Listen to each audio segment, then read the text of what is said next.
The individuation experience is one that we opt into. We decide, do we want to now attempt over time to unfetter ourselves from the expectations of society, from the expectations of, yes, our partners? Do we want to really face ourselves and even untangle ourselves from the parts of us that we can't accept? Can we come to have that relationship to a self that can watch who we are, right? Can we do that?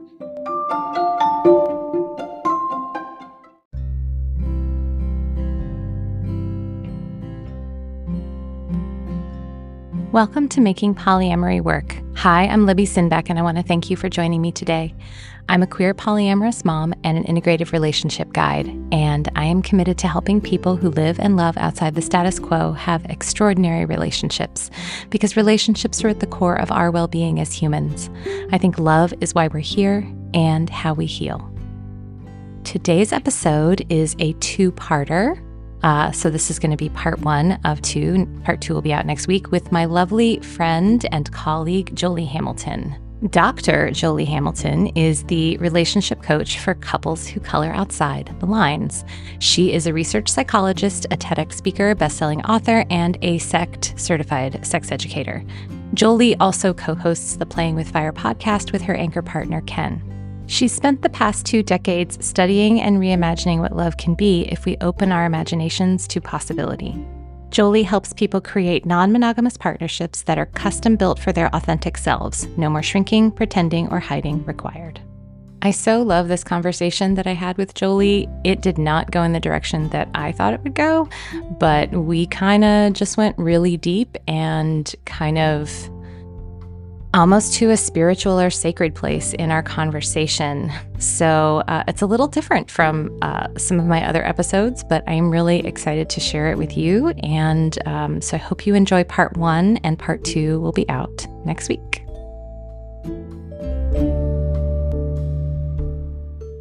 Hi, Joli. I'm so happy that you're here today with me on my show. Yay. Thank you for having me, Libby. I've been looking forward to having another conversation with you, and then we get to record it. So yum. Yeah. I mean, I always love talking to you. We could talk for hours. We should probably keep it to a time frame that other people would want to listen to. Yeah. If you're listening, I promise you won't be more than half an hour. And if it's longer than that, we break it into 2 parts, which is great. So I wanted to bring this question to you that I get a lot. I've actually because I take listener questions through my website. Sometimes I get them through Instagram DMs as well. And this is a question that I've gotten repeatedly. And so I'm actually consolidating a lot of different questions into this one question, which goes something like this. My partner and I have decided we're going to try non-monogamy. So they're an established couple, they're opening up. But that's actually not even always the case. I've had couples that I've worked with and couples who have reached out who are starting their coupledom non-monogamous as well. So they're starting out non-monogamous, desiring to be with other people. But there's a tricky part that they're having a hard time with. And the hard time that they're having is, the reason why I want to be non-monogamous is because I know that I can love multiple people and I want to have multiple deep relationships with people. And that just feels really aligned to me.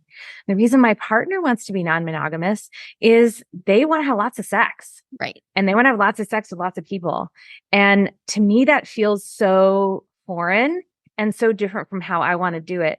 And I feel really uncomfortable with how they are pursuing partners, how they are thinking about what it means to have other partners. And then they are so uncomfortable with the possibility that I might fall in love with somebody, and that I'm really wanting a lot of depth. And again, some version of this question, right? There are other versions where it's just this difference of, this is how I want to do non-monogamy and my partner wants to do it really, really differently. One of us really wants to actively date and be on the apps and try to find lots of people. The other one of us is I really just don't want to try to look too hard, but if something comes my way, then I want to be open to it. And there's this discomfort that they have, how do we square this difference that we have? And it made me think of you because I feel like one of your messages is, how do we deal with these differences that show up in our partnerships? Right. And it made me think of individuation. Mm-hmm. So I guess I'm wondering, do you get this question from your people too? How do we deal with this difference? Yeah. Oh, Libby. So I love this conversation because the whole reason for me to exist in this space at all is that I see non-monogamy as a potential individuation path. So people can choose. You don't have to. You could do this for other reasons, but they can choose to see how all these differences, all these ways that they are noticing that they're not the same as their partner can be part of how they start recognizing who they are, coming into relationship to self. Yeah, well, and I want to interrupt you here just for people who may have never heard the word individuation before. Yeah. Would you be willing to define it for us? Yeah, a concise description. So the easiest casual description is the process, the ongoing process that you undergo to become the most you version of you possible by coming into relationship with yourself, by bringing unconscious material forward and getting to know all that stuff that you are. And most of us have an experience of that starts when we're children.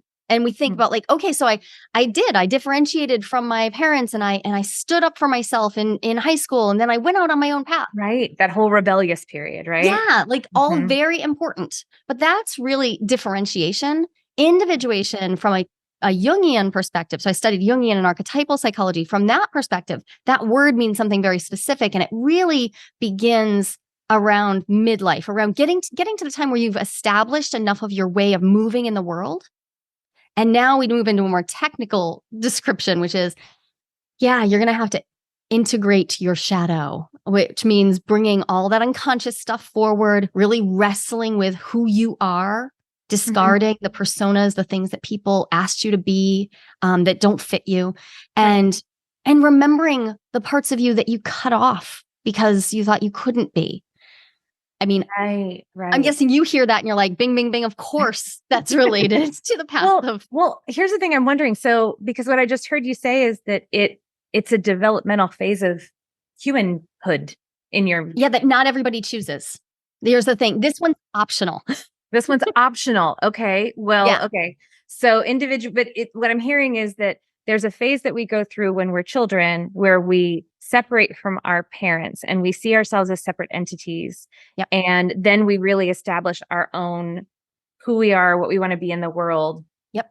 Our ego strength, you might say. So that we're not just doing what we've been told. Yep. We're holding on to who we really want to be.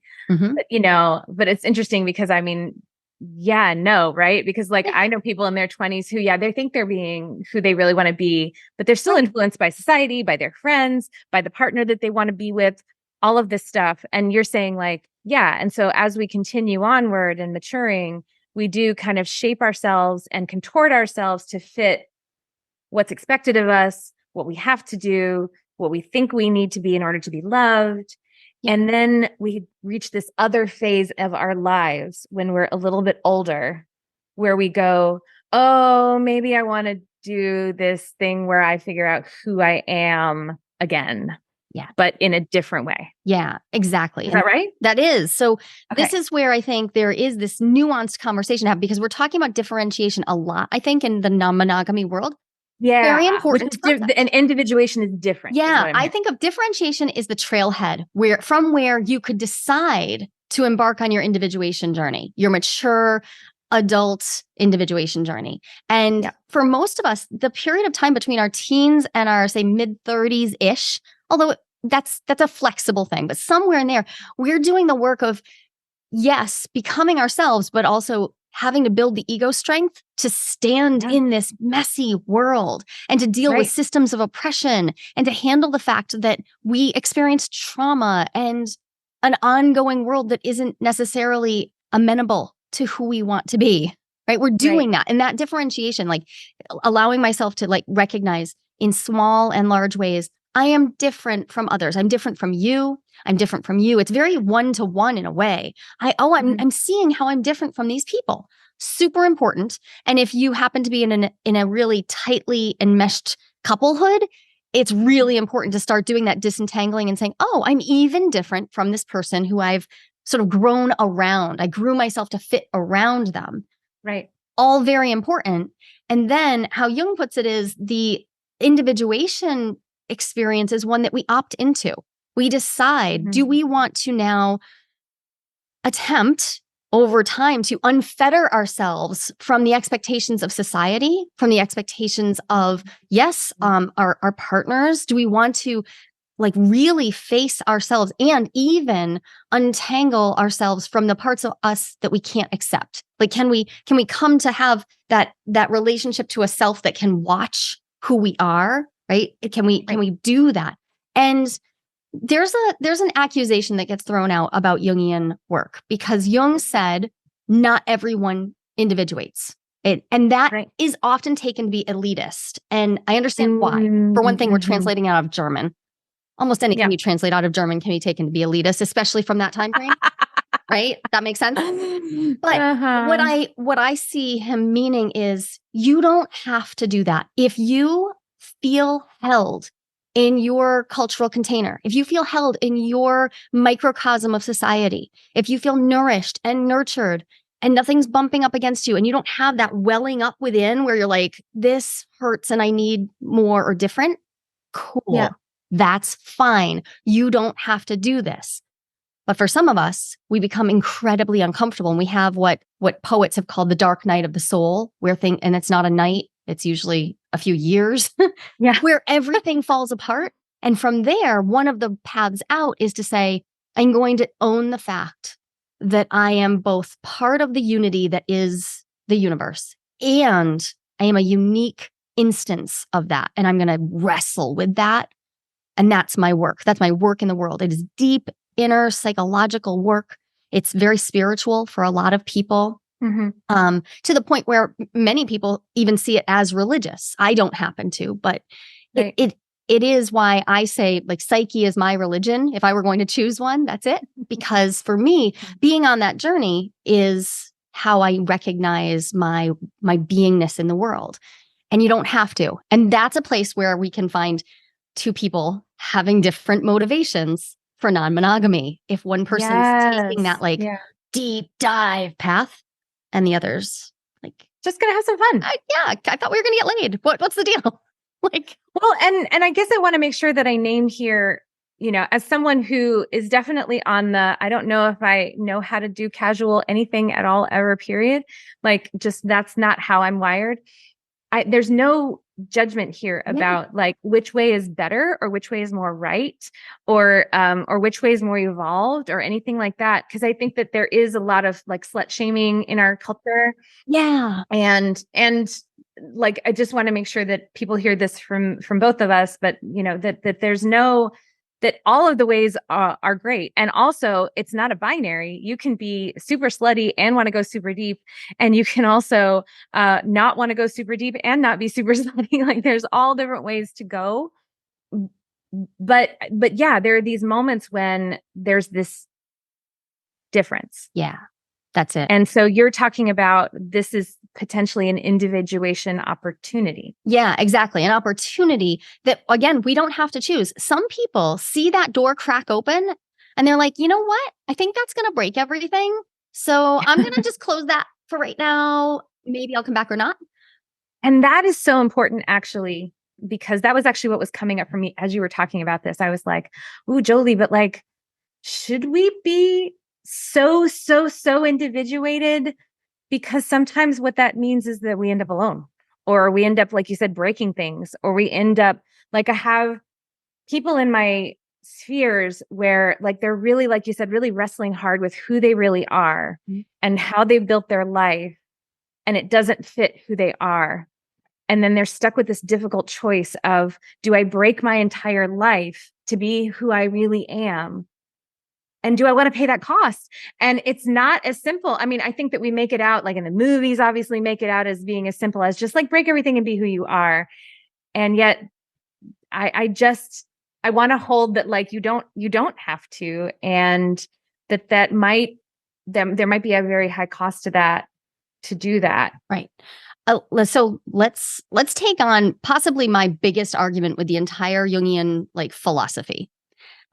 Because I am massively opposed. I love starting fights on the internet. Let's pick a fight. I definitely love and find a lot of myself through that theory, that theoretical lens. But there is a tendency for people to isolate in the Jungian world. There is a tendency for it to only be welcoming to the highly introverted soul. There is a tendency for people to hermetically seal themselves off and pretend like that is individuating. And I'm going to say 100% no. And Jung even, and I brought the receipts. Yeah, I can back myself up because Jung said individuation does not happen in isolation. We cannot go to Mount Everest and be in the cave and be an individuated soul. We have to be in relationship to others. That's how we know. So we need the differentiation piece. We need that one-to-one understanding of, oh, I am noticing self by recognizing your sacred otherness. We need that. And we don't just need it once. We need it in an ongoing way, which means that disruption that it feels like to be in the mismatch of like, oh, we want this for different reasons. That is part of the work. That is part of the growth. Is it uncomfortable? Yes. But it also isn't, it's absolutely an opportunity to sit with the discomfort and say, well, what if I suspend my belief that because we're different, we need to be separate? And we try to actually create something new. And this is where now we're getting really into it. The transcendent function enters the picture. The transcendent function is the concept of these two beings come together. And the third thing, they can only exist because of the tension that these two people bring into the world. They're not the same. Mm-hmm. And this, we don't know. And this is, I think, how wildly innovative new relationship patterns start. This is how people break the mold and create whole new pathways for other people to say, oh, we could do that? Awesome. Mm-hmm. And that's why I love the world of like non-monogamy influencers, because I'm like, they're showing that there are so many paths. Mm-hmm. Yeah. I don't need to follow their path. I can just see the tension of how they're co-creating with their people and see that they're creating all of these new like openings for possibility. Yeah. I got really heady there for a second. Oh, you know what? You were so excited. It was so cute. I do get very excited about this. So let's drill it down to this situation. Let's pick one. Let's pick the person who's looking for multiple soulmates and the person who's looking for multiple bedmates and, or multiple fuckmates. Like if somebody came to you and said, Joli, how do I individuate in this situation? What am I supposed to do? Yeah. Like, because it's all well and good to understand the theoretical, but like, what am I supposed to actually do when I notice my partner, like going out with a third person that week and I feel so uncomfortable in my system? My system's just going, why is he doing that? Or why is she doing that? And like, what does this all mean? And meanwhile, like I'm connecting to my one partner and having this deep emotional, expressive experience, and I'm trying to share it with my partner, and she's like going, don't tell me about that. I don't want to hear about it. Yep. I mean, what do you do? I've literally had that in my office this week. So, yup, makes sense to me. What stands out to me there is how most of the time the big discomfort comes up. And then when we're running to look for safety, a lot of us run to a place that, I mean, it's reasonable. We run to our values. But it's also a little dangerous because what do I do if you run to like, okay, I'm gonna run to my values. What are the values I have for opening? If your value set is drastically different from one of your partners, then you may now decide that you are in righteous judgment of the way they're doing it. If you, for instance, really have some concerns about casual partnership, well, that's for you to wrestle with. That is work for you to do to figure out why. Like there's a whole line of thought you could go down to see why, like what is behind there? What are the stories I tell myself? What is the risk? Have I actually assessed the risk? Or am I telling myself a story about what the risk is? What is this? What does it mean for me? Right. But I see people get caught in this spot where they polarize with each other in an icky way because one of them says, nope, that's out of alignment with my values. And then they accidentally make the leap to say, that means it's bad. What you're doing is bad. And not only I don't think they say it, but they're feeling it. Well, no, what often happens, at least in my observation, is they get caught in a ongoing argument of trying to convince the other one, Right. not that they're bad or that they're wrong, but actually of the overarching value system that if they bought into it, would inevitably lead them to change their behavior. Right. And then they're in this loop of not asking for anything, but just trying to convince the person of their point of view, which will then lead to behavior change. And it's such a loop when they don't agree. Like they just don't agree. Like on the baseline principles of this is what it means to sleep with someone, or this is what it means to fall in love with someone. And they think that if they just convince the other person. Right. And you're right. I do think that then they are both claiming this high ground of, no, I am right. And they cannot hold that there is no right. Right. And just being with that, you asked what to do. It's suspending the idea that there is a right way. But how do you sit with that? Like, what do you do? What are the actions? Because it's one thing to talk about what are our motivations. It's another thing altogether to talk about what are the actions? How do you actually sit with it? How do I actually manage myself? How do I not point fingers? And this is where I hear the word shame enter the story a lot. Mm-hmm. Specifically, I hear a lot of people say, she's shaming me, he's shaming me, they're shaming me. Yeah. Are they? Or I don't know. Now we have to get really into, are you experiencing that? Like there might be shame. Yeah. Well, I do think that happens when you're in that place of righteousness. Right. You know, here's what I think though. Can I drop a bomb in here? Go for it. I think that attempt to convince someone and then that missed attempt to convince someone, where we go into a place of either shame or blame, mm-hmm. what we're trying to avoid is grief. Yep. I agree. Because what we want, and I just want to say, it's reasonable to want this. It feels really good when you're on the same page. Mm. That feels really good. What do you want tonight? Chinese. Oh my God, me too. Perfect. Easy. Done. You know, right. There's no wrestling. There's no rumbling in that. That feels nice when that's there. And we feel validated. Mm-hmm. Yeah, that's true. We also see ourselves reflected back in the other person. They see them reflected back in us. There's this beautiful harmony.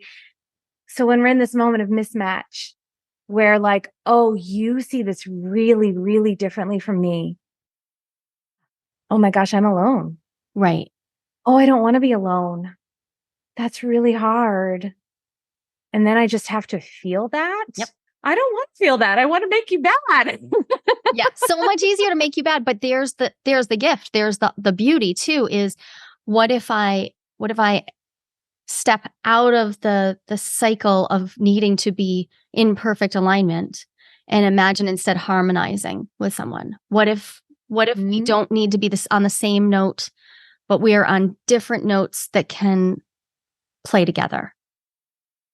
If I can do that, I would say that is evidence of individuation. That is evidence that you are recognizing the difference, and now you are making big leaps forward in your maturity, in your growth, by saying, I don't agree with you. And rather than try to convince you, rather than get locked in that cycle and basically say, if you only understood, which is a little infantilizing, a little pathologizing, right? If you only understood, you would agree with me. You must not understand this, right? And so then I'm going to keep at it. So I'll keep going for years. So if I step out of that and I say, wow, we are so different. Now my options for actions are actually narrowed.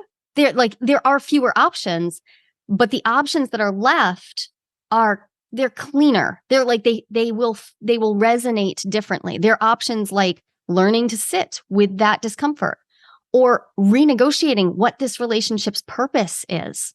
What does this mean? For the example you used, what comes to mind is I hear a lot of people now, safer sex enters the chat, right?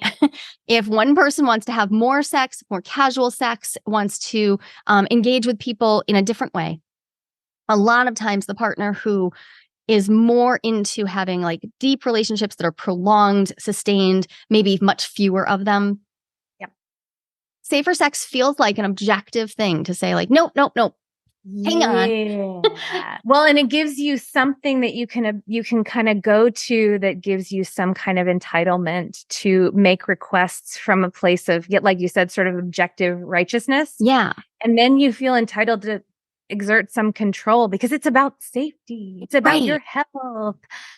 Right. Exactly. And this is where we forget that at the core under all of this is us negotiating the relationship that we want. And it may in fact change. If your risk tolerance, for instance, is lower, if you do not have the capacity, the embodied capacity right now to tolerate the sexual health risk level that your partner is willing to tolerate, okay, what are you going to do to stay in connection? Yeah. And also not slut shame them and not say that is bad, but say, okay, well, we need to reconfigure. And not to feel like you get to tell them how many partners or what types of things you get to do together. Yeah. I mean, and again, that doesn't mean you don't get to negotiate. Right. Of course you get to negotiate. Because you get to set your boundaries for yourself. But, and you get to set boundaries for yourself, which is different, right? There's setting boundaries for yourself. Like these things would be just things I would not do. Right. And then these are things I would like to ask you to do if you're open to it, to make me feel more okay, or to make us feel like more we can do certain things together. Right. And then also, what are your boundaries? What are the things that you definitely wouldn't do? And so that I can kind of know, how are you seeing this? Mm-hmm. Just so that I can have a sense of like what I can expect. Right. And this is where I find a lot of folks, they may shame themselves too, right? So sure. Now the other piece of the shame shows up where, because a partner is setting a boundary about what's okay for them, I interpret that as they're shaming me. And I can easily go to that place, especially if I'm actually having a little bit of trouble accepting my own yummy sluttiness, or if I'm like dealing with my own internalized issues around this. So, and it's way easier to say they're shaming me than to say, oh, I'm actually struggling a little bit with how I make this okay, or how I say, yeah, I really am going to prioritize these multiple and more casual connections because that is what feels right for me. And that is not bad. And I'm going to like stand in that, not from a righteous place, but from a like, nope, that's my honest truth. And that means that we may not relate in the same way anymore. And can we negotiate? Where is our space to negotiate in there?